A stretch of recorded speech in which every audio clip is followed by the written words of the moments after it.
በእኔ የሚያምን በኢየሱስ ማመን ማለት ኢየሱስ ዮሐንስ ወንጌል ምዕራፍ 12 ቁጥር 44 ላይ ኢየሱስም ጮኸ እንዲህ አለ፣ በእኔ የሚያምን በላከኝ ማመኑ ነው እንጂ በእኔ አይደለም አለ። ያዝልኝ። ስለዚህ እውነት እውነት እላችኋለሁ በእኔ የሚያምን እኔ የማደርገውን ስራ እሱ ደግሞ ያደርጋል አለ። ምን ያደርጋል? ኢየሱስ ማድረግ የሚችለው ነገር ታደርጋል፣ ከዚህም የሚበልጥ ያደርጋል አለ። አየህ፣ ከማን የሚበልጥ? ኢየሱስ ከሰራቸው ተአምራቶች ሁሉ የበለጠም ሊያደርግ ይችላል። ዋናው ነገር ምንድነው? በአብ ማመን ነው ማለት ነው። ለዛ ነው ኢየሱስ በእኔ የሚያምን በላከኝ ማመኑ ነው እንጂ በእኔ አይደለም ማለት። ምክንያቱም የላከውን መልእክተኛ ስትቀበል ላኪውን ትቀበላለህ ማለት ነው። ግልጽ ነው። ስለዚህ ስለዛ ነው ዮሐንስ ወንጌል ምዕራፍ 5 ላይ ሲናገር ምዕራፍ 5 ቁጥር 30 ላይ እውነተኛ አምላክ ብቻ ማን ነው? ይቅርታ እኔ ከራሴ አንዳች ላደርግ አይቻለኝም ማለት እንደሰማው ፈርዳለሁ፣ ፍርዴም ቅን ነው፣ የላከኝን ፍቃድ እንጂ ፍቃዴን አልሻምናል። ስለዚህ ያ የላከው አምላኩ አለ፣ አምላኩ ተብሎ የተገለጸ ኤፌሶን ምዕራፍ 1 ቁጥር 3 ላይ የጌታችን የኢየሱስ ክርስቶስ አምላክ እና አባት ይባረካል። አምላክ እና አባት ይባረክ። የማ የኢየሱስ አምላክና አባት ይባረክ። እንዲህ ብሎ ነው ያስተማረው። ማን ነው እሱ ብለን ስንል አንደኛ ቆሮንቶስ ምዕራፍ 8 ቁጥር 4 እና 6 ላይ ከአንዱም በቀር ማንንም አምላክ እንደሌለ እናውቃለን ካለ በኋላ ለኛስ ነገር ሁሉ ከእርሱ የሆነ እኛም ለእርሱ የሆንን አንድ አምላክ አብ አለን። ማን ነው አንዱ አምላክ? አብ አለን። አብ ብቻውን ነው አምላክ። ለዛ ነው ሌላ ቦታ ላይም ስትሄድ ኢየሱስ ይሄንን አንዱን አምላክ ይማጸን ነበር። ኢቭን እንትን ያደርግ ነበር ራሱ። ምን እሺ፣ ለምሳሌ ምን ይላል መሰለ? ዮሐንስ ወንጌል ምዕራፍ 3 ቁጥር 17 ላይ ምዕራፍ 17 ቁጥር 3 ላይ ይቅርታ፣ ምን እያለ ይናገራል? እውነተኛ አምላክ ብቻህን የሆንክ አንተን ይለዋል። ልብ አድርግ። እውነተኛ አምላክ ብቻህን የሆንክ አንተን ይለዋል። ልብ አድርግ። ስለዚህ እውነተኛ አምላክ ብቻውን የሆነ አንድ አለ፣ ያ የሁሉም አምላክ። ለዛ ነው ኤፌሶን ምዕራፍ 4 ቁጥር 6 ላይ በሁሉም የሚኖር በሁሉም የሚሰራ የሁሉም አባት ማን ነው? አንድ አምላክ የሁሉም አባት አለ። አንድ አምላክ የሁሉም አባት። የሁሉ አባት የተባለው ማን ነው? አብ ነው። አብ ነው አባት። የሁሉ አባት አንድ አምላክ የተባለው አብ ነው። አሁን እስቲ ዮሐንስ ወንጌል ማን ማርቆስ ወንጌል ምዕራፍ 10 ላይ ኢየሱስ ይሄንን ጉዳይ አስመልክቶ እንዲህ ይናገራል። ልብ አድርግ። ቁጥር 17 ላይ አንድ ሰው ወደ ኢየሱስ መጥቶ ይንበረከክና ይጠይቀዋል። ቸር መምህር ሆይ አለው። ልብ አድርግ። ምንድነው ያለው? ቸር መምህር ሆይ ምን አለ? የዘላለም ሕይወት እወርስ ዘንድ ምን ላድርግ ብሎ ጠየቀው። ስለዚህ እንደሚታወቀው የዘላለም ሕይወት የሚገኘው ከትእዛዛት ሁሉ ፊተኛይቱን ማወቅ ነው። መጀመሪያ ከትእዛዛት ሁሉ ፊተኛይቱ ማነች? እስራኤሎች ስማ ጌታ አምላካችን አንድ ጌታ ነው የተባለው ነው አይደለ? ይሄ ግልጽ ነው። ስለዚህ አሁን ኢየሱስ ይሄንን ጉዳይ ከመመለሱ በፊት የዘላለም ሕይወት እንዴት ላገኝ የሚለውን ከመመለሱ በፊት ተቃራኒ የሆነ ንግግር ተናገረ። ኢየሱስ ምን አለ? ስለምን ቸር ትለኛለህ አለው። አየው፣ ስለምን ቸር ትለኛለህ እኔን አለው። እኔን ለምን? ቸር ከአንዱ ከአምላክ በቀር ማንም የለም ማለት ነው። ይሄ ሰውዬ ምንድነው የተገነዘበው? እሺ በሱ ጊዜ ይሄ ሰውዬ እኔን ቸር አትበለኝ፣ ሌላ ቸር አለ፣ አንድ አምላክ የተባለ ቸር የሚባል አለ፣ እሱ እኔን አትበለኝ ካለ ምንድነው ማለት ነው ኢየሱስ? ይሄ ሰውዬ ምን ተረድቶ ሄደ? ይሄ ሰውዬማ ተረድቶ ሄደው የዘላለም ሕይወት እንዴት እንደሚገኝ ራሱ ገና ሊነገረው። ምን አለው? ትእዛዛትን ታውቃለህ ወይ አለው። አትግደል፣ አታመንዝር፣ በሐሰት አትመስክር፣ የባልንጀራን አትመኝ ምናምን እነዚህን ሁሉ ታውቃለህ ወይ አለው። አዎ እነዚህን ከልጅነቴ ጠብቄያለሁ። ከልጅነቴ ጀምሬ አየውና ወደደው ይሄን ሰውዬ ኢየሱስ።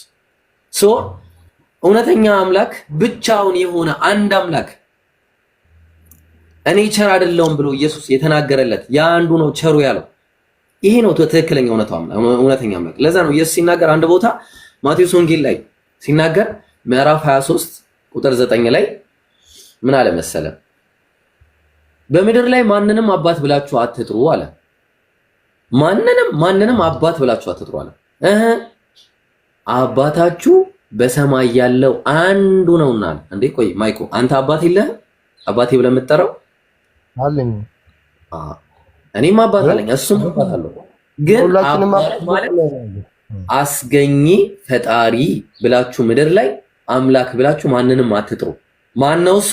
በሰማይ ያለው አንዱ እርሱ ነው አለ። ተግባባን? ስለዚህ ይሄ አባት ደግሞ የሁሉ አባት ነው። ቀደም እንደነገርኩ ኤፌሶን ላይ ምዕራፍ 4 ቁጥር 6 ላይ በሁሉም የሚኖር በሁሉም የሚሰራ ያ አንድ አምላክ የሁሉም አባት አለ። ስንት አምላክ? አንድ አምላክ። ይሄ አንዱ አምላክ ደግሞ የኢየሱስም አባት ነው። ኢየሱስ አባቴ ሆይ እያለ ሲናገርለት የነበረው ለምሳሌ ዮሐንስ ወንጌል ምዕራፍ 20 ቁጥር 17 ላይ መቅደላዊት ማርያም መታ መቃብሩ አካባቢ በነበረችበት ጊዜ ምን አላት? አትንኪኝ ጊዜ አልደረስም ማለት ባይሆን ሂጂና ወደ ወንድሞቼ ሄደሽ እኔ ወደ አባቴና ወደ አባታችሁ ወደ አምላኬና ወደ አምላካችሁ አርጋለሁ ብለሽ ንገሪያቸዋል። እሺ መቅደላዊት ማርያም ምንድነው የተረዳችው ከዚህ? ኢየሱስ እኔ አባቴ የእናንተ አባት ነው አላት። አምላኬ የእናንተ አምላክ ነው አላት። እሺ ከዚህ ውጭ ምን ትረዳሽ? እሺ መቅደላዊት ማርያም ራሱ ምን ትረዳ? ወንድሞቹ ሄደው ምን ይረዱ? ምንድነው የሚረዱት? በቃ ኢየሱስ አምላክ አለው አባት አለው። አምላኩም አባቱም የኛም የሱም አምላክም አባትም ነው። ይሄን ያለው ነገር ባይብል ላይ ተነገረው። ለዛ ነው ኢየሱስ አንድ ጊዜ ማርቆስ ወንጌል ላይ ሲጠየቅ ማርቆስ ወንጌል ምዕራፍ 12 በደንብ አዳምጠኝ አንድ ጊዜ እሺ። ከርታ ቆይ እሺ ምን አለ መሰለህ? እንዲህ አለ ተመልከቱ። ምዕራፍ 12 ቁጥር ከ28 ጀምሮ ከጻፎችም አንዱ ሲከራከሩ ሰማና ኢየሱስና ሌሎቹ ማለት ነው መልካም አድርጎ እንደመለሰላቸው አስተዋለ። ጻፎች ማለት የሚጽፉ ሰዎች ናቸው በመጽሐፍት። ከዛ ምን አለ? ከሁሉ ፊተኛይቱ ትእዛዝ ማንኛይቱ ናት ብሎ ጠየቀው። ከሁሉ ፊተኛይቱ ትእዛዝ ማንኛይቱ ናት ብሎ ጠየቀው። ኢየሱስ መልሶ እንዲህ አለው፣ ከትእዛዛት ሁሉ ፊተኛይቱ እስራኤል ሆይ ስማ ጌታ አምላካችን አንድ ጌታ ነው አለ። በደንብ አዳምጠኝ። አንድ ጌታ ነው። ከዛ አንተም ማለት በፍጹም ልብህ፣ በፍጹምም ነፍስህ፣ በፍጹምም ሐሳብህ፣ በፍጹምም ኃይልህ ጌታ አምላክህን ውደድ የምትል ፊተኛይቱ ትእዛዝ ይህች ናት አለ። ገረመውና ጸሐፊው መልካም ነው አለ። መምህር ሆይ አለ። ልባል አምላኬ ሆይም አላለው። መምህር ሆይ አለ። አንድ ነው አለ። ስንት ነው? አንድ ነው። አንድ ነህ አላለው። አንድ ናችሁም አላለው። አንድ ነው አለ። አንድ ነው ከእርሱም በቀር ሌላ የለም ብለህ በእውነት ተናገርክ አለው። ከአንተ በቀር አላለው። ከእናንተ በቀር አላለው። ከእርሱ በቀር ነው ያለው። አየህ፣ ከእርሱ በቀር ሌላ የለም ብለህ በእውነት ተናገርክ አለው። ኢየሱስም ይህንን አይቶ ቁጥር 34 ላይ ኢየሱስም በአእምሮ እንደመለሰው አይቶ አንተ ከእግዚአብሔር መንግስት የራቅክ አይደለህም አለ። እንዴ ኢየሱስ ነው እንግዲህ ይሄንን ቴስቲሞኒ የሰጠው፣ ይሄን ምስክርነትን የሰጠው ማን ነው? ኢየሱስ ነው። በቃ አንድ ነው፣ አንድ ነን አላለው። ይሄ ሰውዬ ምንድነው የተረዳውሽ? ኢየሱስ አምላክ እንዳለው ያ አንዱ አምላክ ደግሞ ይኸው ድሮ ሲያመልኩት የነበረው አምላክ የአባቶቻችን አምላክ የተባለው። ለዛ ነው ዮሐንስ ወንጌል ምዕራፍ 8 ቁጥር 54 ላይ ኢየሱስ ራሱ ሲናገር ምን አለ? እናንተ አምላካችን የምትሉት አባቴ ነው አላቸው። ማን ነው? እናንተ አምላካችን የምትሉት ለእኔ አባቴ ነው አላቸው። እነሱ አምላካችን ብለው የሚጠሩት የአንድ አምላክ ማን ነው? ያህዌ ነው። ያህዌ ዘዳግም 6:4 ላይ እነ ሙሴ አምላካችን ብለው የሚጠሩት ማለት ነው። ለኢየሱስ አባቴ ነው ያለው። ምን አለ?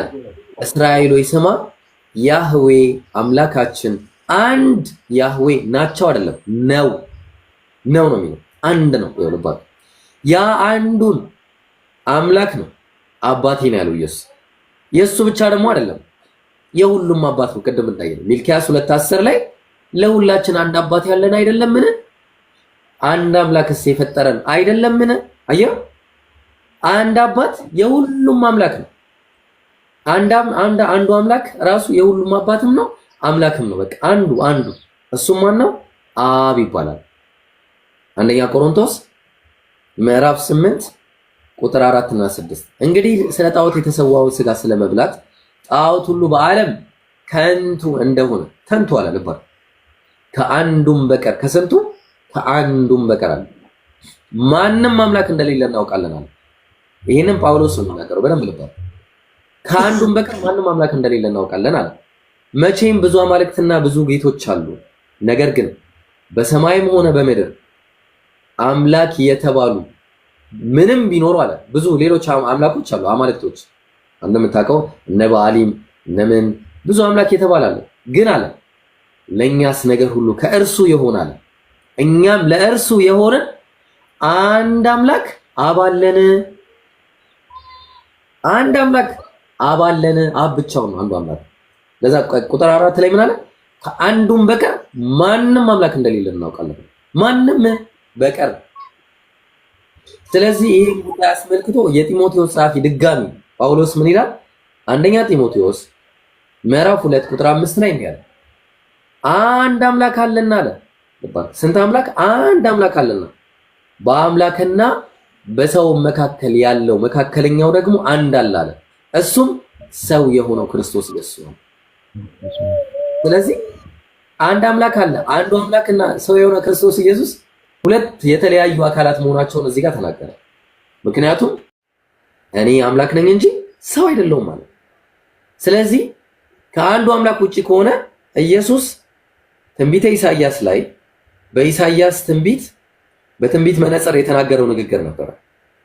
ትንቢተ ኢሳይያስ ምዕራፍ 49 ቁጥር 5 ላይ አሁንም አለ በእግዚአብሔር ዓይን ከብሬያለሁና አምላኬም ጉልበት ሆኖኛልና አምላኬ እያለ ይናገራል። ያኔ ያዕቆብን ወደ እርሱ እንድመልስ እስራኤልንም ወደ እርሱ እንድሰበስብ ባሪያ እሆነው ዘንድ አለ። ምን ሆነው ዘንድ?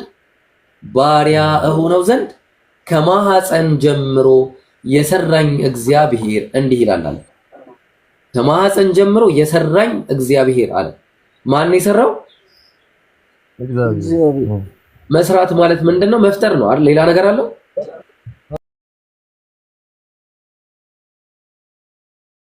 አይሰራም። እዛው ኢሳይያስ ላይ ምዕራፍ 43 ቁጥር 10 ላይ ታውቁና ታምኑብኝ ዘንድ እኔም እንደሆንኩ ታስተውሉ ዘንድ እናንተን የመረጥኩት ባሪያዬ ምስክሮቼ ናችሁ ይላል ያህዌ አለ። ከእኔ በፊት አምላክ አልተሰራም አለ፣ ከእኔም በኋላ አይሆንም። አየው፣ ከእኔ በፊት አምላክ አልተሰራም፣ ከእኔም በኋላ አይሆንም፣ አይሰራም። ታዲያ የተሰራው ኢየሱስ አምላክ ነው የምንል ከሆነ አምላክ አይሰራም፣ የሚሰራ አምላክ የለም። ራሱ ባይብሉ ተናገረ መጽሐፍ። ይሄ የሚሰራውን ሰው ደግሞ ኢየሱስ እግዚአብሔር ምን አለ? ትንቢተ ኢሳይያስ ምዕራፍ 51 ላይ የማጽናናችሁ እኔ ነኝ አለ ያህዌ ሲናገር። አንዱ አምላክ የሚሞተውን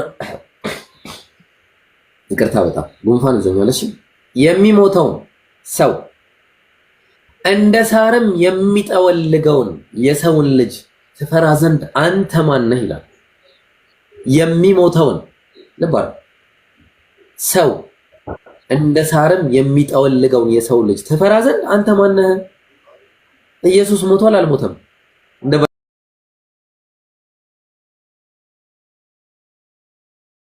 ሔዋን በሶስተኛው ቀን ከሙታን ድል አድርጎ ተነስቷል። ማን ያስነሳው? ማን ያስነሳው? እግዚአብሔር ያው ልጅ መድኃኒዓለም ነው አባቱ ነው ያስነሳው። አዎ እኛንም እሱ ነው የሚያስነሳው። የሚገርም ነገር የለም። የጊዜ መለዋወጥ እንጂ እኛንም ያስነሳናል። ገብቶሃል? ሁሉንም ያስነሳል። ኢየሱስ ሲሞትም እኮ የተነሱ ሰዎች ነበሩ፣ የሀገር ሰዎች። በጣም ብዙ ሰዎች ተነስተዋል። አልዓዛርስ አልተነሳም እንዴ? ምን ይገርማል። ያልሞተው እኮ ያስነሳው በአንዱ በአምላክ ፍቃድ። ቆይ አሁን ያነበብኩት መጽሐፉ ግን አዲስ ኪዳን ነው ብሉይ ኪዳን ነው? አዲስ ኪዳን ነው። ያሁን አዲስ ኪዳን ነው ሁሉ ኪዳን እና ስለዚህ አሁን የማጽናናችሁ እኔ ነኝ የሚለው አዲስ ኪዳን ነው፣ ብሉይ ኪዳን ነው። የማጽናናችሁ እኔ ነኝ የሚለው ብሉይ ኪዳን ላይ እኮ አላ ከዛና ከዚህ ባታተዋውጂብን ገባሽ ለመሰለሽ ቃል አሁን አዲስ ኪዳንና ብሉይ ኪዳን አንድ አይደሉም። ተረዳሽኝ አይደለም? አይ ምንም የአምላክ ኮንሴፕት ላይ የሚለየው ነገር የለም። የአምላክ ኮንሴፕት ላይ ምንም የሚለየው ነገር የለም። የአምላክ ቤተክርስቲያን የምትይዘው መጽሐፍ ቅዱስ አለ። በቃ ገባህ? በሱ ነው ይሄሮ ማብንቀሰቀስማ አንተ ሐዲስ የማይሆን ነገር እኮ ይላል። ያው ይሄን አይደለም የምትቀበለው። በቃ ከዚህ ውጭ አይደለም ያወራሁት። ሁሉንም ከዚህ ነው ያወራሁት። ሁሉንም እሱ አዲስ ኪዳን ነው ብሉ ኪዳን ነው። አዲስም ብሉ ሁለቱን እኮ አዲስም ብሉ የሚያዘው።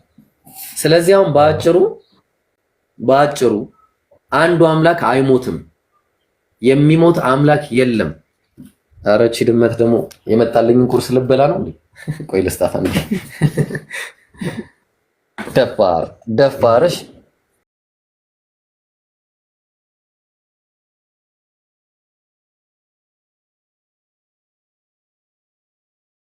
እናንተ ሙስሊሞች እኔ ብዙም አይቻለሁ። በአይኔ ኩኬልሽ ማርያምም አይቻለሁ። በአይኔ ልጄን ሳይ ነው የምልሽ ብሮይ። እሺ ለምንድን ነው እኛ ጋር ቤተክርስቲያን መታችሁ ትጠመቁና ትድኑና ከዛ ነው ደረሳችሁ እምነት መለሳላችሁ? ቡዲዝም በጣም አመንክበት። ቡዲዝም ያድናል እኮ ለምን በእናንተ አላመናችሁም ነው? እኔ አላየውም ካልሽኝ እርግጠኛ ነኝ አንተ አንቺ አይ ብሮ አንድ ጥያቄ ልጠይቅሽ። አንቺ ሙስሊም ነሽ? የተጠመቀ ሙስሊም ሰምተሽ ታውቂያለሽ? የተጠመቀ ሙስሊም ንገሪኝ። እሺ ብሮ አረማኒ እሺ ሰምተሽ ታውቂያለሽ? ንገሪኝ። በማርያም ሊኖር ይችላል አይኖርም ማለት ነው። አሁን አንድ ሰይጣን ያዘው ሰው ማርያም ነው። ብዙ ሰው በጣም ብዙ ሰው ስለሆነ አንድ ሰይጣን ያዘው እኮ አንድ ሰይጣን ያዘው ሰው አይኑን ይጋረደው ሰው እኮ ወይ አይኑን ይጋረደው የታመመ ሰው እናንተ ጋር ቢመጣ ወይ እናንተ ጋር መስጊድ ቢመጣ እንዴት ነው የሚድነው? ወይስ እንዴት ነው የምታድኑት ያን ሰው? ወይስ ምንድነው? እኔ ራሴ በአላህ ፍቃድ በአላህ ቁርአን እኔ ራሴ በአላህ ፍቃድ ነው የምልህ። በአላህ ፍቃድ እኔ ራሱ እምነት ካለኝ በአላህ ቁርአን አድናለሁ። ችግር የለውም። ጂና አድናለሁ። አሁንም የታመመ የለብንም አለ። እኛ ራሱ ሩቅያ የሚባል ነገር አለ። ሩቅያ ማለት እሱ ለሰዎች ላይ በመቅራት ከሰዎች ላይ አጋንንትን እናስወጣለን። ቀላል እኔ ራሴ ብዙ ጊዜ አድርጌያለሁ። አሁን እኔ የማወራው ስለ አምላክ ማንነትና ምንነት አንተ የምታወራው አይደለም ተአምር መስፈርታውን። እሺ አሁን ቡዲዝም እምነት ጋር ሄደ እሺ ከሞቱላ ሲያስነሱ በአይን ብታይ እንዴት ልትሆን ነው? እኔ እንጃ። እኔ ከሞት ሰው ሲያስነሳ እሺ ጴንጤ ጋር ብትሄድ የለም ድራማ ነው እያየን ያለ ነው። ድራማ ነው። ምንተ ማርያም የምር ነው። ማርያም ብዙ ነገር እየወጣ ስለሆነ እየወጣ እኔ ግን ማይኮይ አምላ ባጭሩ ማለት ነው። ባጭሩ አሁን እምነት እኮ ቢዝነስ እኮ ነው። ሰይጣን በሰይጣንም ይወጣል። እሺ ሰዎች ሰይጣንን በሰይጣን አዳምጠኝ። በሳይንስም ይወጣል እያልኩሽ እኮ ነው። ሰይጣን በሳይንስም ይወጣል። ማርያም ብዙ ነገር አለ። በጥቁር አዝሙድም ለተወጣ አዳምጠኝ። ጀስት እሱን አሁን እኔ ለምሳሌ አይኑ የታወረ ሰው የበራለት አለ ለምሳሌ። እሺ አሁን ምንድነው አድርገህ የምትለኝ? እኔ እኮ አሁን በአጭሩ እምነትህን በዚህ ላይ ነው የምመሰረተው። ለምን ቡዲዝም አልሆንክም? እሺ ለምን ታዲያ አሁን በህይወት ታዲያ ያለህ ፈጣሪ ምድር ላይ ሆነ አይነን ካላበራልህ ምን ጥቅም? እኔ አሁን ልንገርሽ ብሮዬ፣ እኔ እንደዚህ ብዬ ከእናንተ ቁራሌ እንደዚህ ቃላቶች ባወጣ ምንም እውቀት እንዳትቀየምኝ። አሁን በምናገረው ነገር እንዳትቀየምኝ። ካላስከብር ስለማይደበቅ ግን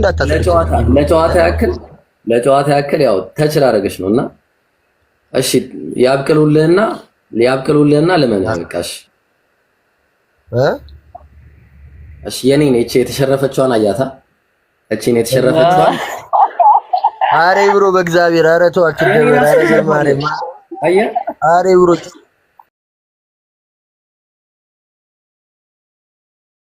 እሺ ሂድና ያብቅሉልሽ። በቃ የዛኔ ለመነሽ ተአምር አያሳምንህም። አንተ ተአምር አያሳምንህም ማለት ያብቅሉልህና ለመነሽ በቃ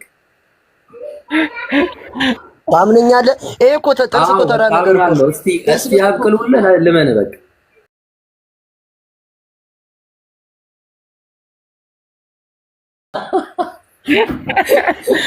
እና በሳይንስ ሰራ ምንም እንዴት አይደል? እንደዛ ከሆነ አይን አይሰራም። አይን አይሰራም። ያው ነው። አይንም ጥርስም አፍንጫም ጉሮሮም ጎድንም ያው ነው። ምንም ልዩነት የለውም። ባይዘው ጎድን እንብላ እሺ ብሮዬ፣ አንድ ቦታ እኔ መስጊድ መሄድ ፈልጌ ነው። አይ አቁሚ፣ መስጊድ መሄድ ፈልጌ ነውና እኔ እስቲ መሄድ ፈልጌ ነውና በቃ አሪፍ ገዳም ታምራዊ ገዳም አልኩ፣ ይቅርታ ታምራዊ መስጊድ የምትይው መስጊድ አለ። ሄጄ እኔ ራሴ ማደስበት ብዙ ሰው ሲድን ማይበት ብዙ ነገሮች ማይበት በቃ ውስጥ የሚታደስበት ብዙ ሰዎች ድነው ሲዘሉ በቃ ሲያለቅሱ በእንባ ሲደሰቱ ማይበት መስጊድ አለ። ብዙ ሰዎች በቃ ቁም ነገር ነው ማለት ነው። በመጀመሪያ ደረጃ መካ ብላኛለች። አመሰግናለሁ። መካ ብላኛለች። መካ ብቻ አይደለም፣ ቆይ እንደዛ አይደለም። እኛ መስጂዶቻችን ሁሉ የአላህ ቤቶች ናቸው። መስጂዶቻችን ሰላምን ታገኛለህ። ልንገርህ፣ እውነቱ እምነት ላይ ነው። እዚህ ጋር ነው ዋናው ጉዳይ። እዚህ አየህ፣ ልብህ ላይ ነው ትልቁ ስራ ያለው አንተ ምናምን ጋር መሄድ አይጠበቅበትም። እንትና ሼህ ጋር ምናምን አንተ ልብህ ይመን በሽታው ላይ ይለቃል። ወላሂ ነው የምልህ። ዋናው ተዋጽ በቃ ምን አስኬደኝ ነው ይዟል። ለምን ሄዳለሁ እኔ? ለኔስ የለኝም እንዴ? እኔ ፈጣሪ እኔ የፈጠረኝ እሱን አልፈጠረውም እንዴ? ገብቶሃል? እንዳንቺ ደግሞ እምነቱ የሌላቸው ሰዎች አሉ። ልባቸውን በብርሃን ተፈኩላ። በቃ እሱ የሱ ችግር ነው። የሱ ችግር ነው። ችግሩ የራሱ ነው። የልቡ ችግር ነው። እምነታችን እንደ ኮንፊደንሳችን ይለያያል። ገብቶሃል? ያ ኮንፊደንስ ካለ አምላክ ሁሉን ማድረግ ይችላል ብለህ የምትተማመን ከሆነ ግን መቻሉ ብቻ ሳይሆን እሱንም የምትፈራ መሆን አለብህ። መጀመሪያ ሴት ቀና ብለህ የምታይ መሆን የለብህም። ገብቶሃል? ቼክ ምናምን እያረክ እንደዚህ ምናምን አይሆንም እሱ ገብቶሃል? ምናምን አይቻልም። እሱ ከሆነ አታስበው።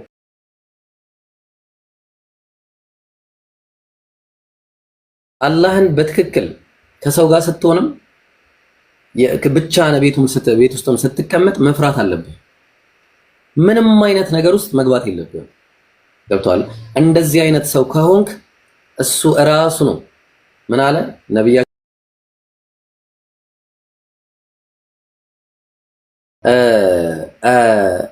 እኔ አለ አላህ ባሪያዎቼ በተለይ እሱን በማምለክ ላይና ይሄ ሱናዊ ተግባራት ላይ ትኩረት የሚያደርጉ እስከምወዳቸው አለ እወዳቸዋለሁ። እነዚህን የወደድኳቸው እንደሆነ ደግሞ አለ የወደድኳቸው እንደሆነ እኔ የሚሰሙበት ጆሮ ሆናቸዋለሁ፣ የሚያዩበት አይን ሆናቸዋለሁ፣ የሚዳስሱበት እጆቻቸው ሆናቸዋለሁ፣ የሚሄዱበት እግሮቻቸው ሆናቸዋለሁ፣ ሐታ ከጠየቁኝ እሰጣቸዋለሁ አለ።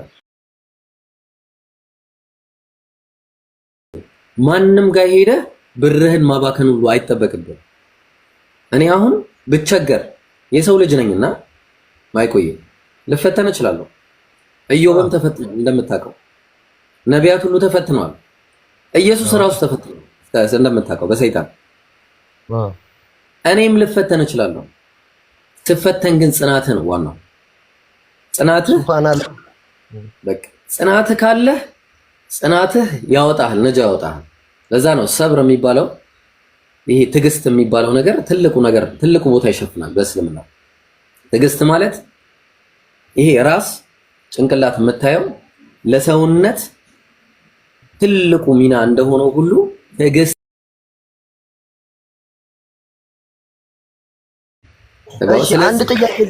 አንድ ጥያቄ ልጠይቅሽ። ከሙስሊም ፊልም ላይ ካየሁት ነው፣ ችግር የለውም አይደለ? ስለዚህ ከቁርአን ላይ የጠቀሰው ጥቅስ ስለሆነ ነው። ይቅርታ። ሙስሊም ፊልም የሚባል ነገር የለም። በመጀመሪያ ደረጃ ኦስማን ቤ አይ የፊልም እንደ እስልምና የእስልምና ፊልም የድሮ እስልምና ፊልም የለም። ኦስማን ቤ አይ ልልሽ የፈለኩት ኦስማን ቤ የሙስሊሞች ፊልም ነው ልልሽ ፈልጌ ነው። እና ስለ ቁርአን ሙስሊም ማቀው ላሳየ አንድ ጊዜ። በጣም ይቅርታ። ከዚህ ውጪ እና ከሐዲስ ከመጽሐፍት ውጪ ምንም የማውቀው ነገር የለም። እነዚህ ናቸው። እንደዛ አይደለም ብራዘር እንደዛ አይደለም። ኦስማን አይደለም ኦስማን ቤ ፊልሙን ታውቀዋለህ? ኦስማን ቤ ሰምተህ ታውቃለህ? ወላሂ አላውቀውም። ወላሂ ኦስማን የቱርክ ፊልም ነው። ኤርቱጉል ጋዚ ምናምን ኤርቱጉል ጋዚ ወላሂ ገብርኤልን እሺ አሁን ኦስማን ችግር የለውም። ኦስማን ቤ ላይ የቱርኮች ፊልም ነውና የሙስሊሞች ታሪክ ነው ፊልሙ። ሼሆች ሼህ ደባል የሚባሉ አሉ ዛሬ ሼኪ ናቸው ማለት ነው። እና እያስተማሯቸው ምን ይሏቸዋል መሰለሽ? ቁም ነገር ማርያምን ነው የምልሽ። ማርያም በቁም ነገር ነው የነገርኩሽ። ሰላም በሳቸው ላይና ነብያችን ሰለላሁ ዐለይሂ ወሰለም ምን አሉ አለ አንድ ሙስሊም ካንተ ሊርቅ ከፈለገ ወይ ካንተ ሊርቅ ካንተ እምነት ካንተ ቦታ ሊወስን ሊርቅ ከፈለገ ተከታተልና መንገዱን አሳየው ይላሉ። ተከታተለ መንገዱን አሳየው። እምቢ ካለ ወይም ደግሞ አሸኝ በቃ ከራሴ ፍላጎት ይወጣሉ ብሎ ከአረመኔዎች ጋር ወይም ከክርስቲያኖች ጋር በዛ ሰዓት ሮማኖች ነበሩ ከአረመኔዎች ጋር ለመቀላቀል ካሰበ ግደለው ይላል። ግደለው ይላል እና እስከ አንቀጹ ጠዝቶ ነው ገብርኤልን ፊልሙን ልከፍትልሽ ይችላሉ። ቲቪ ላይ አለ ፊልሙን ልከፍትልሽ ይችላል። አይ ብዙ ሰውም ሲለኝ ከእስልምና ከወጣችሁ በኋላ እንደዚህ እኔ አላምንም። እኔ እኮ አላምንም እንዳንቺ እኮ እኔ ሙስሊም አይደለም ግን ይላል። እንድታስረጅኝ እኮ ነው ብሮይ፣ ለሌሎች ጓደኞችም እንድነግራቸው ነው። ብዙ ሰው ሲከራከር ስለሰማሁ ነው። በመጀመሪያ ደረጃ በደብል ስታንዳርድ ልመልስልህ ቢኖር እንኳን እንደዛ የሚል ምን አሉ ነብያችን ሰለላሁ ዐለይሂ ወሰለም አንድ ሰው በሶስት ነገር ካልሆነ ደሙ ሐራም ነው አሉ። የእሱን ደም ማፍሰስ ክልክል ነው ከሶስት ነገር ውጭ። እሱም ምንድነው? የመጀመሪያ አሰይቡ ዛኒ አግብቶ ሚስት እያለችው ዝሙትን የሰራ ሰው ተወግሮ ይገደላል። ይሄ የብሉይ ኪዳንም ህግ ነው፣ የሙሴ ህግ ነው። ሁለተኛ النفس بالنفس የሰውን ነፍስ ያጠፋ ነፍሱ ይጠፋል። ተግባባ? ምህረት የለም። ነፍስ ያጠፋ ነፍሱ ይጠፋል።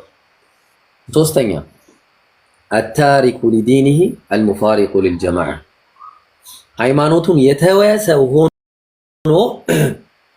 ሰው ሆኖ المفارق للجماعة ጀማዓን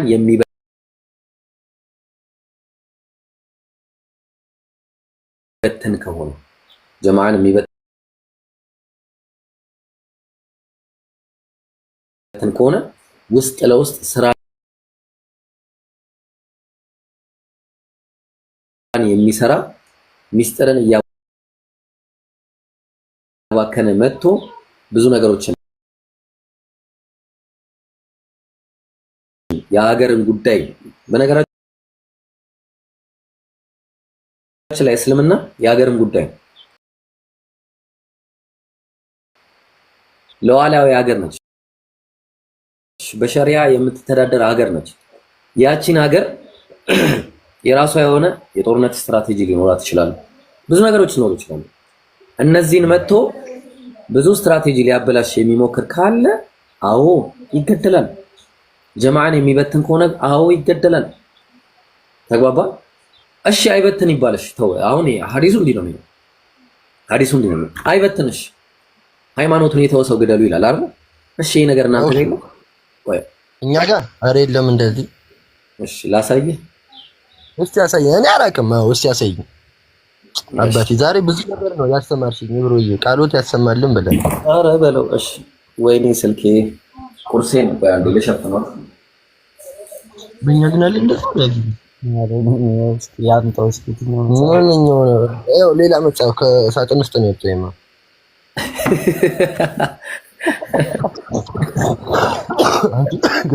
ቁርስ ስሪ። ተነሽ አንቺ ማረን ቁርስ እንብላ። ተነሽ ማረን ዲሪ ያራታ ዝግ አይው መጽሐፍ እንዴ መጽሐፍ ነው። ኦኬ ታባረ መጣ።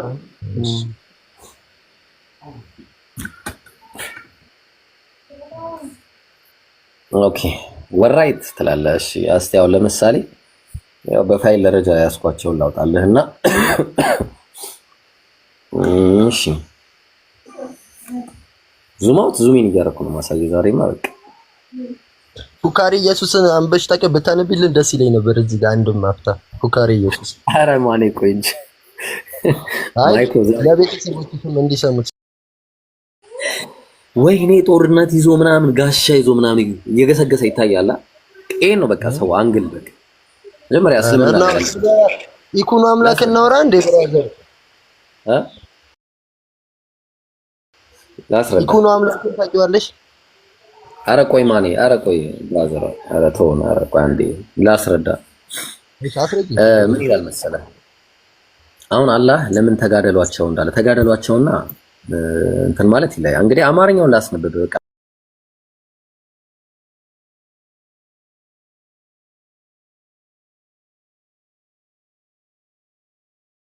ይኸውልህ ምዕራፍ 22 ሱረቱል ሐጅ ያዘው። እሺ ምዕራፍ 22 ሱረቱል ሐጅ ቁጥር 38 ጀምረን እናነባለን። እሺ ይኸው አማርኛውን እናንብበው። አላህ እነዚያ ካመኑት ላይ ይከላከልላቸዋል አለ። ከዛ አላህ ከዳተኛን ውለታ ቢስን ሁሉ አይወድም ማለት ምንድነው? ውለታ ቢስነታቸው ልንመጣ ነው። ቁጥር 39 ለነዚያም ማለት ሙስሊሞች ማለት ነው። እሺ ለሚገደሉት ምዕመናን እነርሱ የተበደሉ በመሆናቸው መጋደል ተፈቀደላቸዋል። የተበደሉ በመሆናቸው እነግራለሁ ታሪኩን። አላህም እነርሱን በመርዳት ላይ በእርግጥ ቻይ ነው አለ። ቀጠለ። ለምንድን ነው የሚገደሉት? ለነዚያም አለ ጌታችን አላህ ነው ከማለታቸው በስተቀር ያለ አግባብ ከሀገራቸው የተባረሩ ለሆኑት የተፈቀደ ነው። ምንድነው የተፈቀደው? ጦርነት። የት ነበር ያሳደዷቸው? የት ድረስ አሳደዷቸው ነበር? ማይኮይ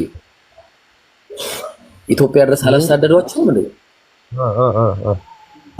አዎ፣ እስከዛ ድረስ መጋደል አልተፈቀደም። እየተሰደዱ እየገደሏቸው እያጠፏቸው ያን ሁሉ ነገር እያደረጓቸው ነብያችን ሰለላሁ ዐለይሂ ወሰለም ስማቸው ከዛ በፊት ማን እንደነበር ታውቃለህ? ሙሐመድ አሚን፣ ታማኙ ሙሐመድ፣ እውነተኛው መሐመድ እየተባሉ ነበር የሚታወቁት ሰለላሁ ዐለይሂ ወሰለም። ግን የሆነ ሰዓት ላይ አላህ ግልጠተ መለኮቱን ሲነግራቸው መልአኩ ጅብሪል መጥቶ አንብብ ባላቸው ጊዜ ምን ሆነ ነገሩ መሰለህ? ጠሯቸው ህዝቡን እንዳለ ማለት ነው። የሆነ ኮረብታ ላይ ጠሯቸው። እዛ በኋላ ምን አላቸው መሰለህ? ህዝቦቹ እናንተ ህዝቦቼ ሆይ እኔ ከዚህ ተራራ ጀርባ እናንተን ሊወጋ የሚመጣ ጦር አለ ብዬ ብነግራችሁ ታምኑኛላችሁ አሏቸው። የእምነታቸውን ጥግ ሊነግሯቸው ነው። አንተ ሙሐመድ ሆይ ሰለላሁ ዐለይሂ ወሰለም በአንተ ላይ እኮ አንድም ቀን ውሸት አስተውለን አናውቅም፣ አንድ ቀንም አግኝተንብህ አናውቅም አሉ። እንዴት አናምንም? አዎ እናምናሃለን ሲሏቸው እንግዲያውስ እኔ ከጌታዬ ላይ የተላኩኝ መልእክተኛ ነኝ ብለው ማስጠንቀቅ ጀመሩ። የዛን ጊዜ ይኸውልህ እነዚያ ጌታችን አላህ ነው በማለታቸው ምክንያት ከሀገራቸው የተባረሩት አለ። አየው ከሀገራቸው የተባረሩ ለሆኑት አለ። ይሄን በማድረጋቸው ምክንያት መጀመሪያ ተከልከል፣ ይሄን ንግግርን አቁም ተባሉ። እኔ አናቆም ነብያችን እኔ አላቆም እንዴ፣ ምክንያቱም የተላኩበት ምክንያት ይሄ ነው ራሱ። ከዛ በኋላ ይሄን ሳይር በቃ ደካሞቹን ምኖቹን እየገደሉ በቃ መጨረሻ ነብያችን ሰለላሁ ዐለይሂ ወሰለም ሂዱ እዛ ሀበሻ ሰዎች የማይበደሉበት ንጉስ አለ ሂዱ እዛ ብለው ወደ ነጃሺ መለሷቸው ማለት ነው። አመጧቸው ወደዚህ ተላኩ። ብዙ ሰሃቦች ናቸው እዚህ ነበሩ መጥተው የኖሩትም እዚህ ድረስ መጡላቸው። የሚገርመው እዚህ ድረስ መጥተውም የሀበሻው ንጉስ ግን የማርያምንና የኢየሱስን ታሪክ ስለሚያውቅ እምነታችሁን ንገሩኝ ብሎ በእኛና በእናንተ መካከል የዚችን መስመሪያ ልዩነት የለም በማለት ምን አለ? ራሱም አመነ ከአማኞችም ሆነ። ከዛ በኋላ ምን ሆነ? አልሰጣችሁም ማለት ያ ሳይበቃቸው መዲና ድረስ አሳደዷቸው። መዲና ድረስ ሲሰደዱ መዲና ድረስም ተከትለዋቸው መጡ ሊወጋቸው። የዛን ጊዜ ነው አላህ ለነዛ ለተበደሉት ለሚገደሉት ምእመናን እነሱ የተበደሉ በመሆናቸው መጋደል ተፈቀደ። እነሱ ተፈቀደ። አዎ እንዴት አይፈቀድም? ሾፍና ደግሞ ለምሳሌ እግዚአብሔር መጽሐፈ ሳሙኤል ምዕራፍ 15 ቁጥር 3 ላይ እግዚአብሔር ነው የሚናገረው። ሳሙኤልን ሳኦልን አለው በእስራኤል ንጉስ እንድትሆን በእስራኤል ላይ ንጉስ እንድትሆን ቀባ ዘንድ እግዚአብሔር ላከኝ አለ። ማን የላከው? እግዚአብሔር። አሁንም የእግዚአብሔርን ድምፅ ስማ። የሚናገረው እግዚአብሔር ነው። ከዚህ በኋላ የሰራዊት ጌታ እግዚአብሔር እንዲህ ይላል፣ እስራኤል ከግብፅ በወጣ ጊዜ አማሌቅ በመንገድ ላይ እየተቃወመ ያደረገበትን እበቀላለሁ። የ400 ዓመት ልዩነት። ከ400 ዓመት በፊት አማሌቅ የሰራው ጥፋት ነበረ። ያንን ጥፋት እግዚአብሔር በልጅ ልጆቹ ላይ ሊበቀል ነው። ሲጀመር ምን አጠፉ? የልጅ ልጆቹ ያጠፉት እነዛ ነበሩ። ለምን አልተቀጡ? አሁን ምን እንደሚያደርግ ተመልከት። አሁንም ሄዳ አማሌቅን ምታ፣ ያላቸውንም ሁሉ ፈጽመህ አጥፋ። የልጅ ልጆቹን አትማራቸው፣ ወንዱንና ሴቱን፣ ብላቴናውንና ሕፃኑን፣ በሬውንና በጉን፣ ግመሉንና አህያውን ምን አድርጋለ? ግደል። እግዚአብሔር በእርግጥ እንደዚህ አይነት ሕፃናትን ያስገድላል ብለህ ታምናለህ? ሕፃናትን፣ ብላቴናውን፣ ሴቱን፣ ወንዱን ያስጨፈጭፋል ብለህ ታምናለህ? ገብቶሃል? ከባድ ነው። ሌላ ደግሞ ላሳየህ። እኔ ለመጠቻው ለአንተ መጽሐፍ ቅዱስ ልስትጠቅሱም ከስልኩ ላይ ባይሆን እኔ መጽሐፍ ቅዱስ ያው ኖርማል ነው። እሺ እኔ ጥቅሱን ልስተ አንተ ጋር ያለው መጽሐፍ ያዘው ጥቅሱ። እሺ ችግር የለውም።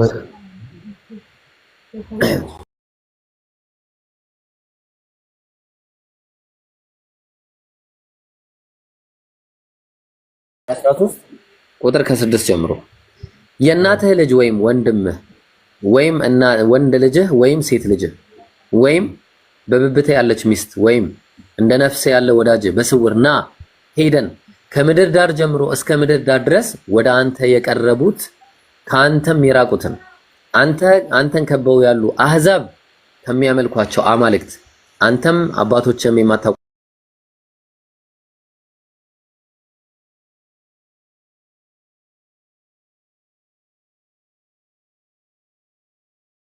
ዓይንህም አይራራለት አትማረውም አትሸሽገውም ማለት። ነገር ግን ፈጽመህ ምን አድርገው? ግደለው። ፈጽመህ ግደለው። እርሱን ለመግደል በፊት ያንተ እጅ ከዚያም በኋላ የሕዝቡ ሁሉ እጅ በላዩ ትሆናለህ። ከግብፅ ምድር ባርነት ቤት ካወጣ ከአምላክህ ከእግዚአብሔር ሊያርቅህ ወስዷልና ወዷልና እስኪሞት ድረስ በድንጋይ ውገረው። በድንጋይ እስከሚሞት ድረስ በንግግር ደረጃ ማለት ይሄንን በመናገሩ ብቻ ምክንያት ሌላም ልጨምርልህ። ሌላ ለምሳሌ መጽሐፈ ነገሥት ምዕራፍ 8 ላይ እግዚአብሔር ሲናገር ለአዛዜል ምን አለው? ሕፃናቶቻቸውንም ትፈጠፍጣለህ፣ እርጉዞቻቸውንም ይኸው መዝሙረ ዳዊት ምዕራፍ 137 ቁጥር 9 ላይ ሕፃናቶችሽን ይዞ በአለት ላይ የሚፈጠፍጣቸው የተመሰገነ ይሁን አለ። ሕፃናቶችሽን ይዞ በአለት ላይ የሚፈጠፍጣቸው የተመሰገነ ይሁን። ትንቢተ ሆሴዕ። እኔ በእውነት በጣም ነው ብዙ ነገሮች ላሳይ እችላለሁ። ይቅር በቃ። ያው ስንት ላይ መዝሙረ ዳዊት የሚለው ቁጥር 6 ነው ያልሽ? ምዕራፍ 137 ምናልባት ቆይ ላውጣልህ እዚህ ላይ ላውጣልህ። እና መገደል ከሆነ ባይብል ላይ ይብሳል። በነገራችን ላይ አሁን ቁም ነገሩ መገዳደል አይደለም። ማይኮይ ይሄ አይደለም ቁም ነገሩ አምላክ የሚመለከው ማን ነው? በቃ ይሄ እዚህ ጋር ትኩረት አድርግ። በቃ እኔ ልንገርህ፣ ትልቁ ትኩረት መሆን ያለበት አንተ የምታመልከው አምላክ ማን ነው? ሰውን ነው የምታመልከው? እንዳንተ ጾታ ያለውን ነው? እንዳንተ የሚበላ የሚጠጣን ነው? ኢየሱስ ልጅ ያሪድ ድሬዱ እንድታቂቻል ልጅ ያሪድ ምን እንዳለ ታውቂያለሽ?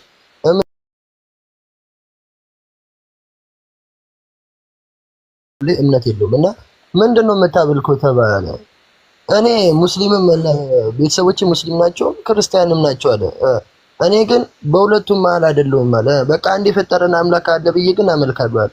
ምን ትያለሽ? አሁን አንድ አምላክ አለ ብቻ። አሁን ይሄ ትክክለኛውን አምላክ እያመለከ ነው ወይስ እሱ ይሻላል? ወንድ ልጅ ከማምለክ አንዱን አምላክ በብቸኝነት ማምለክ ይሻላል። ግን ይሻላል የሚባል ነገር የለም። ብሉይ ኪዳን ላይ ይኸው ባጭሩ አምላክ ነቢያቶችን በአጠቃላይ ልኳል። ኢየሱስም ነብይ ነው። ታውቃለህ ባይብል ላይ ነብይ እንደሆነ ኢየሱስ። አዎ ኢየሱስ ስለራሱ ሲናገር እኔ ነብይ ነኝ ብሏል። እኔ ሰው ነኝ ብሏል። እኔ መልእክተኛ ነኝ ብሏል። እኔ ባሪያ ነኝም ብሏል። ገብቷል። እኔ አምላክ ነኝ እኔን አምልኩኝ ያለበት ግን አንድ ቦታ የለም። ማይኮዬ አንድ ቦታ የለም እኔን አምልኩኝ ያለበት። እንዴት ነው አንተ ስታስበው ማይኮ ስታስበው ኢየሱስ እኔን አምልኩኝ ባላለበት ሁኔታ እኔ ባላመልከው የመጨረሻው ዕለት ይጠይቀኛል? አልነገረኝማ። ለምን ካልነገረኝ እንዴት አመልከዋለሁ? እንዴ መቼ አዘዘኝ? አምልከኝ ሳይለኝ እንዴት አመልከዋለሁ? አምልከኝ ብሎ የተናገረው ያህዌ ብቻ ነው።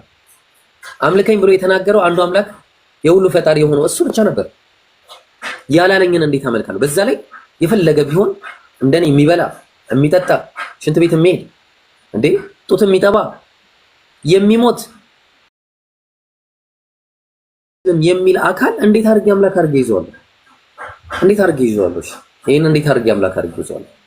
አምላክ እኔ ሰው አይደለሁም፣ በቃ ሰው አታምልኩ አለ። ለተቀረጸ ምስል አትስገዱ አለ። ገብቶሃል? በጣም ለብዙ ነገር እኔ በቃ በጭራሽ ከኔ ውጭ አምላክ አይኖርም። እንዳውም እሱን ጥቅስ ልስጥ። በጣም የሚገርም ሁኔታ ከኔ ውጪ አንድንም አምላክ እንዳታመልኩ ነው። ያው ያህዌ ነው የሚናገረው። ልባል ከማህፀን የሰራህ አለ። የሰራው ኢየሱስን ብቻ አይደለም። ልባል ሁሉንም የሰራው የሚቤዥህ እግዚአብሔር እንዲህ ይላል። አብ ነው ሁሉን የፈጠርኩ አለ። ሁሉን ሰማያትን ለብቻ ከእኔ ጋር ማን ነበር አለ። ማንም ነው መልሱ። ያዘልኝ። አንድ ሁለተኛ ምዕራፍ 45 ላይ ሲናገር እኔ እግዚአብሔር ነኝ። አብ ነው የሚናገረው። አሁን ከእኔ ሌላ ማንም የለም አለ። ከእኔም በቀር አምላክ የለም። ከእኔ በቀር አምላክ የለም አለ። እሺ ይሄኛው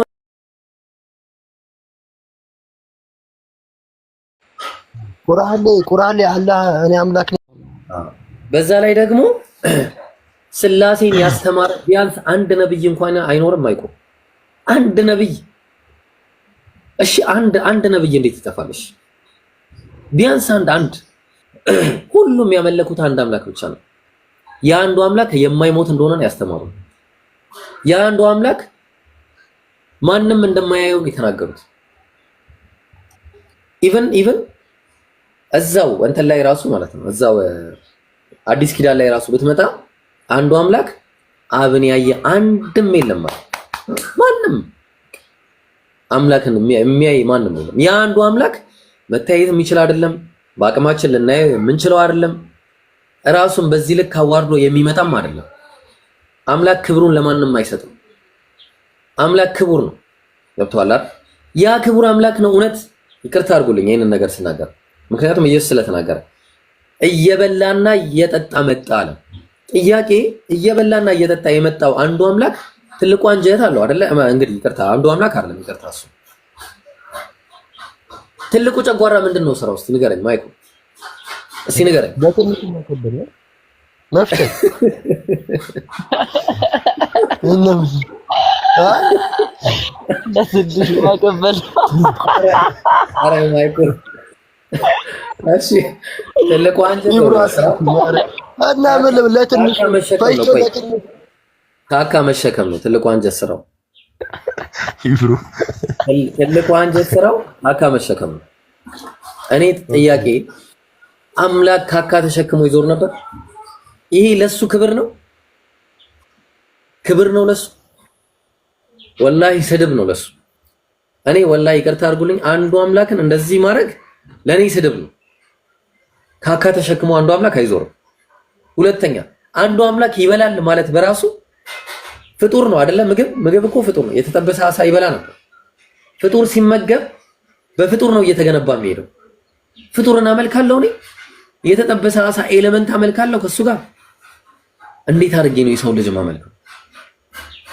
የሰው ልጅ ውስጥ እኮ ብዙ ጀርሞች አሉ፣ ብዙ ማይክሮ ኦርጋኒዝምስ አሉ ውስጣችን። እነዛን አንድ ላይ አመልካለሁ? ኖ።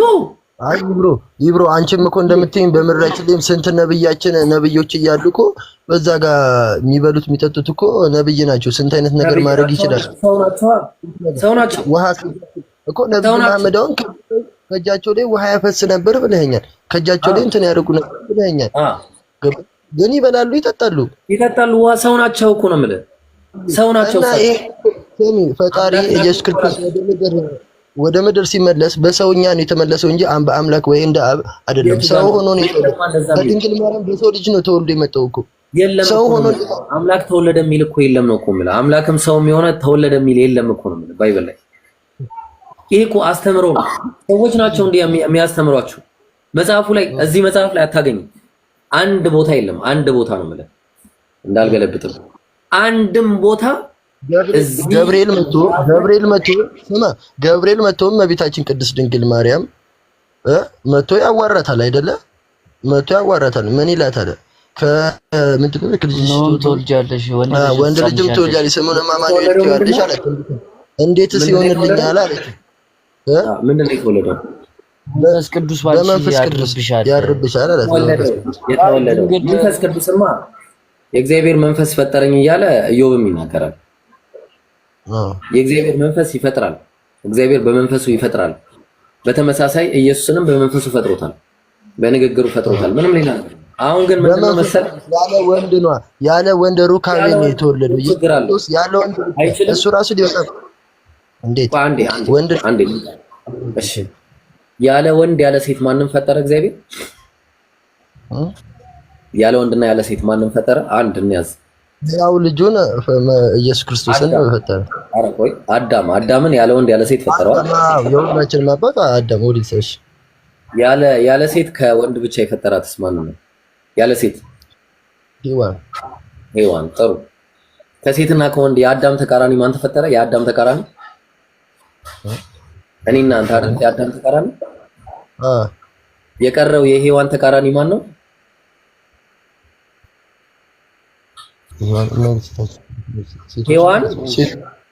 ሔዋን ያለ ሴት ከወንድ ብቻ ተፈጠረች።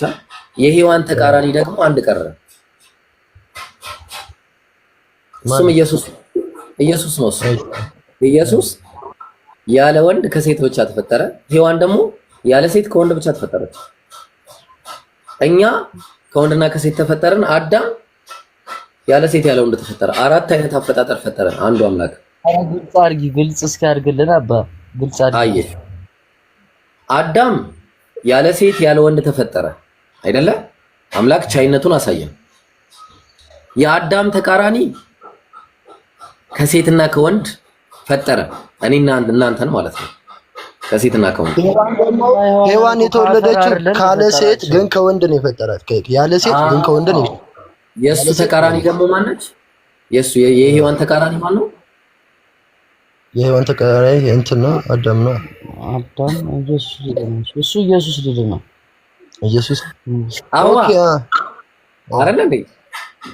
ከሴት ብቻ ስለተወለደ ከሴትና ከወንድ ያለ ሴት ያለ ወንድ ከሴት ብቻ ከወንድ ብቻ አራት አይነት አፈጣጠር። የሚገርም ነገር የለውም ነው። ግን አሁን ቁም ነገሩ የተወለደው ወንድ ልጅ መሆኑ ነው ችግሩ። አሁን የተወለደው ወንድ ልጅ ነው። ጾታ ያለው ጾታ ታመልካለህ ማይኮ? ያ ነገር ይመለካል። ያ ነገር ትርሽኛ ብራዘር እኔ እንጃ ኢብሮዬ ዛሬ ልታሳብጂ ነው ሐሳብ መሰለኝ። አይደለም ማይኮ ይመለሽልኝ። አስተግፍሩላህ ይመለሽልኝ። አሁን አንቺ እንደዚህ አደረግሽው እንጂ ጾታ ምንም ያሳፍር ነገር አይደለም። እኛ ተናርገው ይመለካል። እንዴት ይመለካል እንዴ? ጾታ ስትለኝ ጾታ እኮ ያለው ሰው ነው። ፂም አለው ምን አለው አፍ አለው እንደኛ አይን አለው እንደኛ። ጾታን ብቻ ተጠቅም አይን ይመለካል። ሰው እሺ ሰው እንደኛ ገባኝ። አይኑ፣ ፂሙ፣ ጾታው፣ ጸጉሩ፣ እጁ፣ እግሩ፣ ትልቁ ጨጓራ፣ ትንሹ ጨጓራ፣ ልብ፣ ጉበት፣ ሳምባ፣ ትንፋሽ፣ እጅ፣ እግር፣ ጥፍር እነዚህ ሁሉ አንድ ላይ ይመለካሉ እንዴ? እነዛን ነገሮች ለምን ትንቂያቸዋለሽ ይብሩ? በጣም እኮ ትልቅ ቦታ ወላሂ ማይቆይ። አሁንም በደንብ ተገንዘብ። እነዚህን ሁሉ አመለክ ማለት ከአንዱ አምላክ ጋር አጋር አድርገህ እያስክ ነው። አንዱ አምላክ ለምሳሌ ምን አለ መሰለህ? ያዝልኝ። እሺ ምን አለ መሰለህ? አንዱ አምላክ ልስጥህ።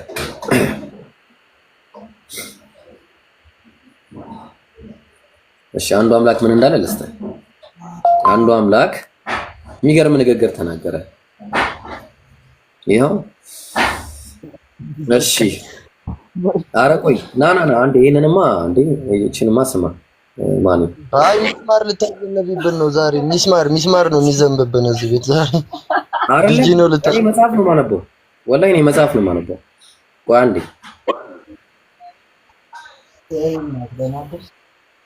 ቆይ አንዴ አንዴ እንዳትሄዱ ላወጣ ነው። እሺ ጥቅስ ላወጣ ነው። እሺ ምን አለ መሰለህ? ኦሪት ዘጸአት ምዕራፍ 20 ላይ ቁጥር 3 ከኔ በቀር ሌሎች አማልክት አይኑሩህ አለ። ማን ነው እኔ እያለ የሚናገረው? አንዱ አምላክ። ሌሎች አማልክት አይኑሩህ። እሺ በላይ ከሰማይ ካለ በታች በምድር ካለ ልባል ከምድርም በታች በውሃ ካለው ነገር ማናቸውን ምሳሌ የተቀረጸውን ምስል ለአንተ አታድርጋለህ። ቀጠለ አትስገድላቸው፣ አታምልካቸውም። በቃ ተዋቸው እያለ ነው። በሚጠሉኝ እስከ 3 ምናምን እያለ ይቀጥላል። በቃ አታምልካቸው፣ አትስገዳቸው እያለ ነው። አትስገድላቸው። አንተ ኢየሱስን ስታመልክ እኔ ብሎ ከሚናገረው አንዱ አምላክ ውጪ ሌላ አካልን ጨምረ እያመለክ ነው። ገብቷል? ለዛ ነው ሌላ ቦታ ዘዳግም 4 ላይ ሲናገር ቁጥር 23 ላይ አምላካችሁም እግዚአብሔር ከናንተ ጋር የተማማለውን ቃል ኪዳን አትርሷል። የተማማለው ቃል ኪዳን አለ። ምንድነው እሱ? አምላክህም እግዚአብሔር የከለከለውን በማናቸውም ቅርጽ የተቀረጸውን ምስል አታድርጉ፣ ተጠንቀቁ አለ። ወላ ምስሉን እንዳታደርጉ እንኳን አይደለም ከሱ ጋር ሌላም ባላንጣ እንድትይዝ አምላክህ ለምን እግዚአብሔር የሚበላ እሳት ቀናተኛ አምላክ ነውና። አምላክ ይቀናል። አዎ ይቀናል። መቅናትም አለበት። ለምንድን ነው የሚቀናው? አሳድጎ ፈጥሮ ተንከባክቦ ለአንተ ይሄንን ሁሉ ነገር ያደረገልህ ብቸኛው አድራጊ ነው። እኔ ቀናተኛ አምላክ ነኝ። በትክክል ነው። እኔም አምናለሁ በዚህ እና ይሄ አንዱ አምላክ በሱ ላይ ስታጋራ ለምን አይቀና? ፈጥሮ ተንከባክቦ አኑሮ አልብሶ ሰማያትና ምድርን ለብቻው የዘረጋ አንዱ አምላክ እኔም ብቻ አምልከኝ እያለ አንተ ግን የሚበላ የሚጠጣ የሚተኛ የሚነሳ የሚሄድ ለግራቪቲ ተገዳጅ ሆኖ የሚኖር አካል ግራቪቲ ስቦት የሚኖር አካል ጣረ ሞት የሚይዘው አካል እንዴ ማን ነው እሱን ነፍስ ያወጣው? ጣረ ሞት ይዞት ማለት ነው። እነዚህን ሁሉ የሚያደርግ የሰውን ልጅ ትፈራ ዘንድ አንተ ማነህ እኮ ብሎ ተናገረ ኢሳይያስ ላይ። የሚሞተውን እንደ ሳርም የሚጠወልገውን የሰውን ልጅ ትፈራ ዘንድ አንተ ማነህ? ለምን እንደዛ ካልሽኝ የሰው ልጅ እንዴት አንቺ አሁን ምግብ ካልበላሽ ከሳምንት በላይ መቼስ ማንም ቢሆን አይቆይም አይደለም? ምግብ ነው ትበላለህ። ኢየሱስ ክርስቶስ 40 ቀን 40 ሌሊት ጾሟል። 40 ቀን ምንም አይነት ምግብም ሆነ ውሃ ሳይጠጣ 40 ቀን 40 ሌሊት ጸልዮአል። አንዱ አምላክ ደግሞ የሚራብና የሚጠማ አይደለም። አሁን አንዱ ኢየሱስ ለምን 41 ቀን አሁን ሰው ነው አልሽኝ፣ ይበላል ይጠጣል ምናምን አልሽኝ። ሰው ቢሆን ኑሮ 40 ቀን ግራቪቲ ያለው አልሽኝ፣ ንፋስ ይስባል ይወርቃል አልሽኝ። 40 ቀን 40 ሌሊት ግን እንደ ሰው ማንም ገባሽ? ሰው ብቻውን በነገራችን የጾም አለ የጾመ መኖሩን ነው ያልጋተተም። የጾም አለ አልጋተተም። እኔ መጾሙ ላይ ለምንድን ነው 41 ቀን ያልጾመው? ለምን 41 ቀን አልጾመም? 41 ጾም ተፈታ ታዲያ 41ኛው ቀን ነው። ፈታ የሚባል ነገር የለም። ስለ ራበው ነው የበላው። ራበው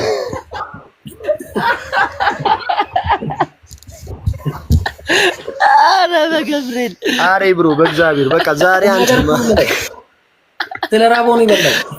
አረ ተይ ያላባዲ ክረብ አንዱ አምላክ ምን አለ መሰለ ትንቢተ ኢሳይያስ ይቅርታ አንዴ አይ ብሮ ሌላ ነገር አትበያቅ።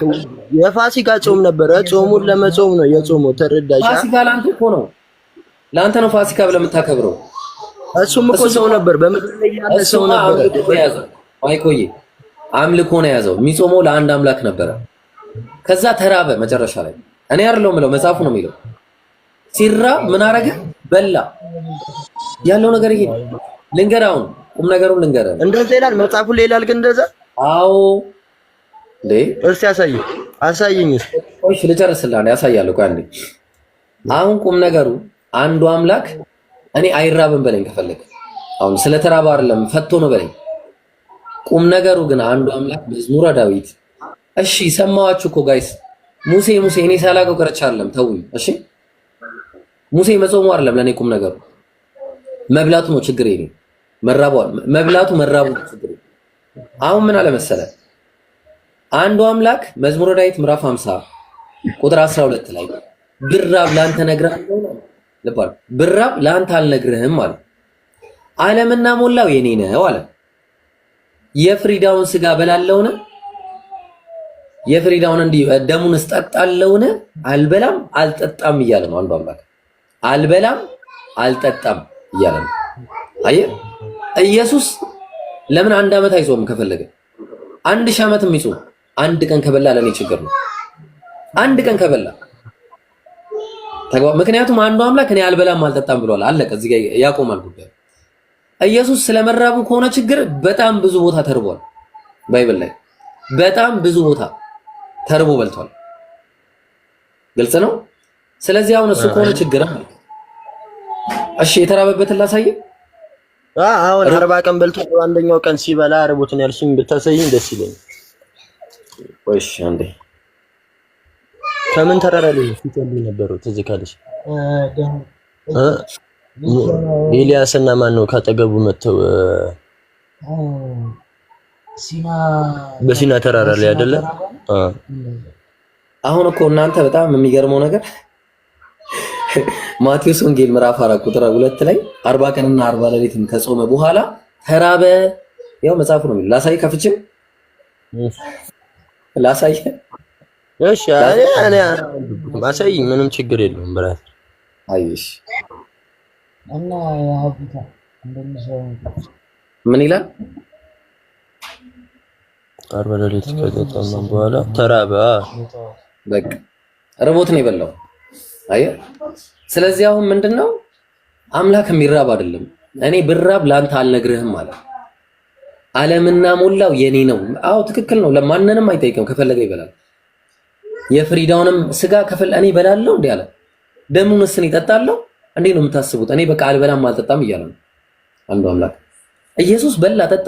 ከበላ ከጠጣ በኋላ እኮ እኔ እኮ አምላክ ሽንት ቤት ገብቶ እንደኔና እንዳንተ ምናምን ኧረ ማይኮ ኧረ አእምሯችሁን አሰሩ ወላሂ እንዴ። ኧረ እንጃ ይብሮዬ ማርያም ነው። እሺ ይብሮዬ አንድ ነገር ላድርግ። መጽሐፍ ቅዱስ ባይብል አለ ጀለስ ልቀበለውና ልምጣ ባይብል ይዤ ልምጣ። አሁን ያሳይሽ ነገር ግራ ስለገባኝ እና ምገባው ሆስት እንትን ነው የምልክልሽ። እንደዚህ በገስተሰ በእንትን እገባልሻለሁ። ችግር የለውም። ጌም እየተጫወትን ነው ልነግርሽ። ኖ ፕሮብሌም ማርያምን የምሬ ነው። ልጄን ኢንሳን የምሬ ነው። አባ ኖ ፕሮብሌም ትላለህ። አይሽ ቁርስሽን እየበላሽ ቁርስሽን ቁርስ እየበላሽ። ኧረ ቆይ ልብላ እስኪ። አንተ እናንተ ምን እሺ